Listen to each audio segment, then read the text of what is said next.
My father could have been a great comedian, but he didn't believe that that was possible for him. And so he made a conservative choice. Instead, he got a safe job as an accountant. And when I was 12 years old, he was let go from that safe job. And our family had to do whatever we could to survive.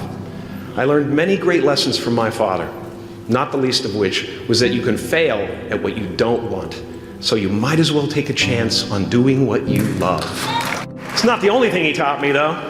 You know, I watched the effect of my father's love and humor and how it altered the world around me. And I thought, that's something to do. That's something worth my time. It wasn't long before I started acting up. You know, people would come over to the house and they'd be greeted by a 7-year-old throwing himself down a large flight of stairs. They would say, "What happened?" And I would say, "I don't know. Let's check the replay." I'd go back to the top of the stairs and come back down in slow motion.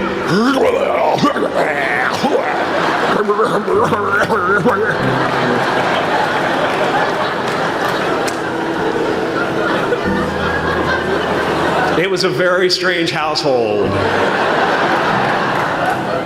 My father used to brag that I wasn't a ham, I was the whole pig. And he treated my talent as if it was his second chance. When I was about 28, after a decade as a professional comedian, I realized one night in LA that the purpose of my life had always been to free people from concern, just like my dad. And when I realized this, I dubbed my new devotion the Church of Freedom from Concern. The Church of FFC.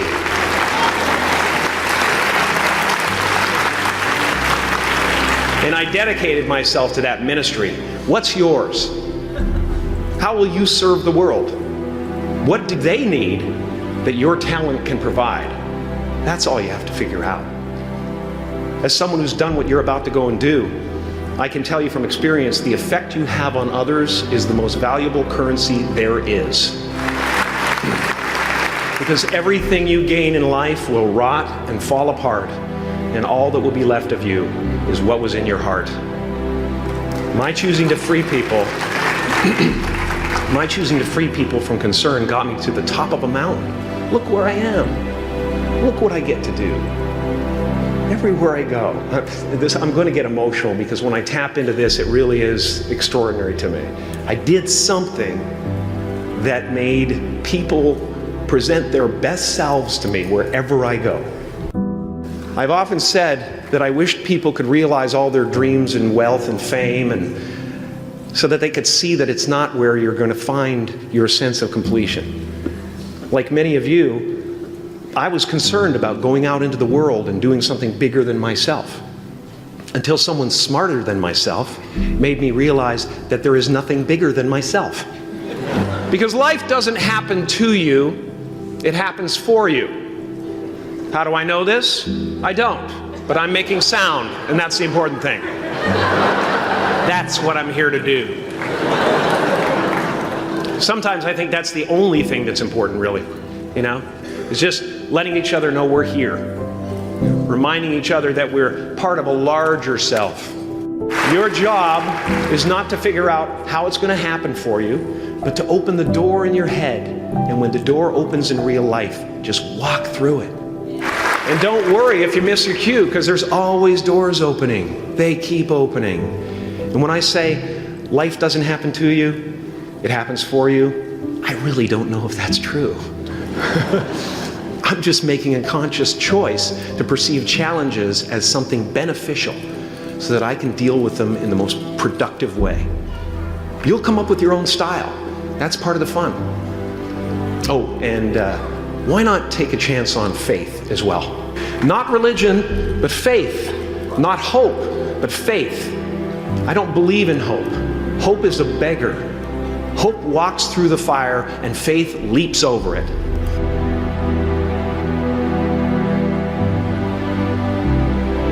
I used to believe that who I was ended at the edge of my skin.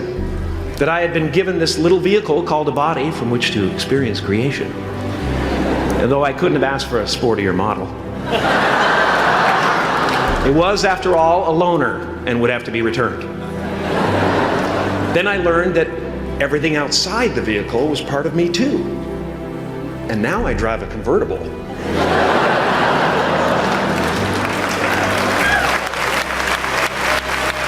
Yeah, man.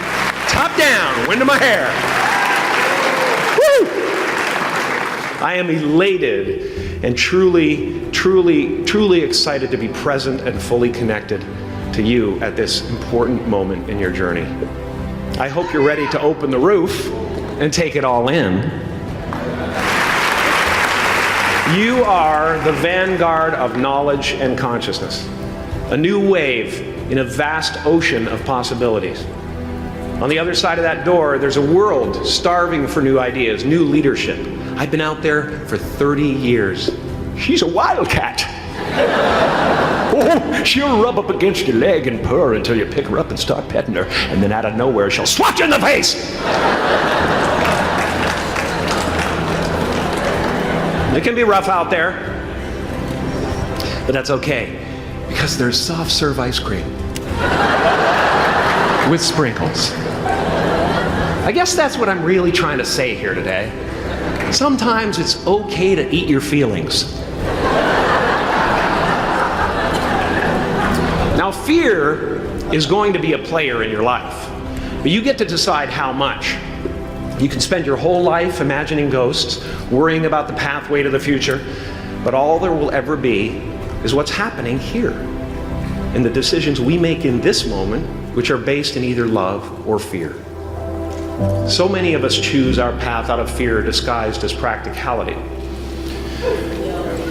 What we really want seems impossibly out of reach and ridiculous to expect, so we never dare to ask the universe for it. I'm saying I'm the proof that you can ask the universe for it. Please.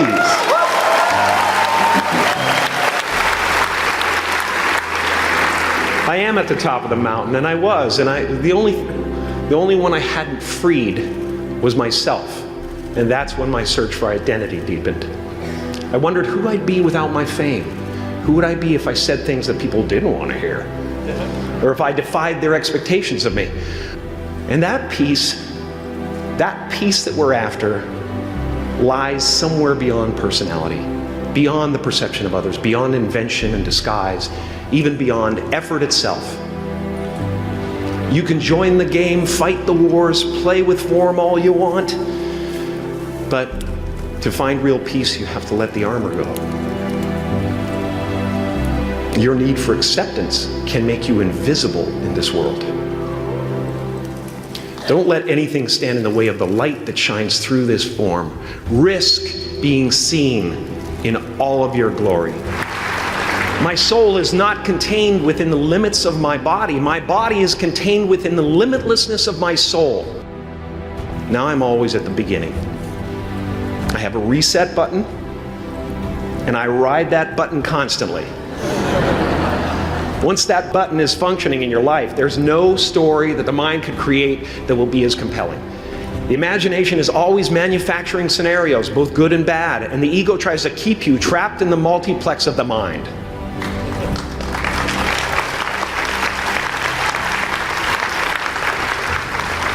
Our eyes are not viewers, they're also projectors that are running a second story over the picture that we see in front of us all the time. Fear is writing that script, and the working title is, I'll Never Be Enough. I had a substitute teacher from Ireland in the 2nd grade that told my class during morning prayer that when she wants something, anything at all, she prays for it and promises something in return, and she always gets what she wants. Well, I'm sitting at the back of the classroom, thinking, wow, my family can't afford a bike, So I went home and I prayed for one. And I promised I would recite the rosary every night in exchange. Broke that promise. But 2 weeks later, I got home from school to find a brand new Mustang bike with a banana seat and Easy Rider handlebars. Yeah. From fool to cool. My family informed me that I had won the bike in a raffle that a friend of mine had entered my name in without my knowledge whatsoever. So that type of thing has been happening to me ever since. As far as I can tell, it's just about letting the universe know what you want and working toward it while letting go of how it comes to pass. No matter what you gain, ego will not let you rest. It will tell you that you cannot stop until you've left an indelible mark on the earth, until you've achieved immortality. How tricky is this ego that it would tempt us with the promise of something we already possess? Relax and dream up a good life.